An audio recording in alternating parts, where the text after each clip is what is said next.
It starts as an innocent ritual, the condensation on the glass, the crisp sound of the seal breaking.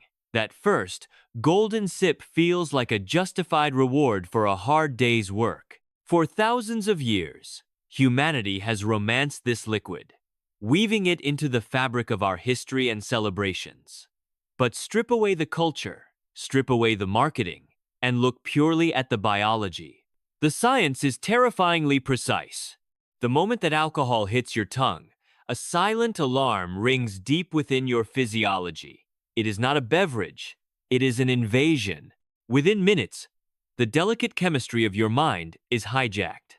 Dopamine floods the system, a chemical lie that whispers, you are relaxed, you are confident, and you are happy. It is the ultimate social lubricant. But this euphoria is a mask, a fleeting illusion covering up the physiological chaos erupting beneath the surface. Your liver, the body's vigilant guardian, immediately abandons its routine duties. It recognizes the ethanol not as fuel, but as a high-priority toxin. It shifts into emergency overdrive, desperate to neutralize the invader before it circulates too far. You feel a buzz. Your body feels a siege. This is where the great deception begins. One beer feels harmless, perhaps even beneficial, but turn that singular act into a daily loop, and the narrative changes violently. Your digestive system bypasses standard protocols. Alcohol does not wait to be digested like food. It ghosts through the stomach lining, piercing the bloodstream with frightening speed. This is why the buzz hits faster than a meal ever could. As your blood alcohol concentration spikes, your body begins a frantic attempt to dilute the poison. It starts to drain water from your own cells. It suppresses vasopressin, the hormone responsible for water retention, forcing your kidneys to flush out vital hydration. You are literally wringing yourself dry from the inside out. Simultaneously, the lights in your brain's command center begin to dim. Communication between neurons slows to a crawl. Your reaction time lags. Your memory buffers. Even a single beer casts a fog over your judgment, subtle enough to ignore, but significant enough to measure. And this is just the aftermath of the first few hours. For the casual drinker, the storm passes and the body recovers. But for the daily drinker, the body never receives the all-clear signal. It remains in a state of chronic, low-level repair. By the end of the first week, a dark adaptation takes hold. Tolerance. The same glass no longer brings the same joy. Your brain's receptors numb themselves, adjusting to the chemical flood, demanding more just to feel normal. It is the law of diminishing returns in action. You are chasing a ghost, and quietly, invisibly, your liver cells begin to hoard fat, a silent accumulation of damage that you cannot feel, masquerading as health until it is too late. It creates a silent strain, a burden carried every single day.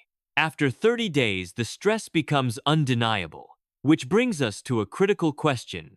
After a month of this relentless cycle, what breaks first? The liver, the brain, or the very energy that gets you out of bed in the morning? The common perception is that the brain only suffers during the throbbing headache of the morning after. But the reality is far more insidious. Daily consumption initiates a chemical sabotage deep within your neural pathways. Alcohol aggressively interferes with neurotransmitters like glutamate and GABA, the very architects of your thoughts and reactions. This is not just a temporary glitch, it is structural damage. Science confirms that even moderate daily intake blunts neuroplasticity, the brain's superpower to form new connections and learn. Day by day, the sharp edge of your intellect becomes duller. Your ability to adapt slows down, and the vibrant colors of your cognitive potential begin to fade into gray. Then there is the emotional Trojan horse. You drink to relax, to mute the noise of the world. But alcohol is a deceiver. While it offers a momentary spike of dopamine, it secretly floods your system with cortisol, the stress hormone. It is a biological loan shark. The relaxation you feel tonight is borrowed from tomorrow's peace of mind. You wake up anxious, irritable, and on edge, unaware that the very thing you used to unwind is the architect of your tension. After 30 days, this chemical imbalance becomes your new baseline. Your natural mood regulation is compromised, leaving you fragile in the face of ordinary stressors. Even your biological armor begins to crack. We often think of alcohol as a sterile liquid, but inside the body, it is an agent of chaos for your immune system. It stuns your white blood cells, leaving your defense soldiers drunk on the job, unable to fight off infections efficiently. Simultaneously, it attacks the gut, increasing permeability. This is often called leaky gut, a visceral image where the barrier between your digestive tract and your bloodstream dissolves. Toxins and bacteria seep through the walls, triggering a silent alarm of chronic inflammation that rings throughout your entire body. You are not just drinking a beer. You are opening the gates to a microscopic invasion. Perhaps the most dangerous lie is that a drink helps you sleep. It does not. It sedates you. There is a profound difference between sleep and sedation. Alcohol obliterates REM sleep, the deep, restorative phase where your brain heals and memories are cemented. You may be unconscious for 8 hours, but your internal battery never charges past 40%. You wake up tired, drained, and mentally foggy. Over 30 days, this sleep debt accumulates into a mountain of fatigue. Your energy plummets. That afternoon slump isn't just a bad day. It is a physiological consequence of your nightly ritual. So, what is the verdict after 30 days of this relentless cycle? The scorecard is grim. Clinical studies reveal measurable spikes in blood pressure and early warning signs in liver enzymes. Your body is waving a red flag that damage is underway. Your cognitive speed has slowed. Your emotional resilience has fractured. The science is undeniable. The body keeps score, and the cost is far higher than the price of a six-pack. This is not to say that beer is evil.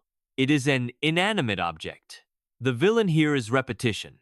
It is the transformation of a cultural celebration into a daily crutch. The occasional toast is a joy. The daily habit is a chain.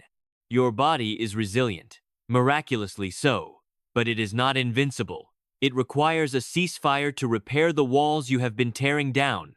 So the next time you reach for that cold glass, ask yourself a hard question. Is this a celebration of life? Or is it a silent submission to a habit that is slowly dismantling you from the inside out? The choice is yours. But now, you can no longer say you didn't know.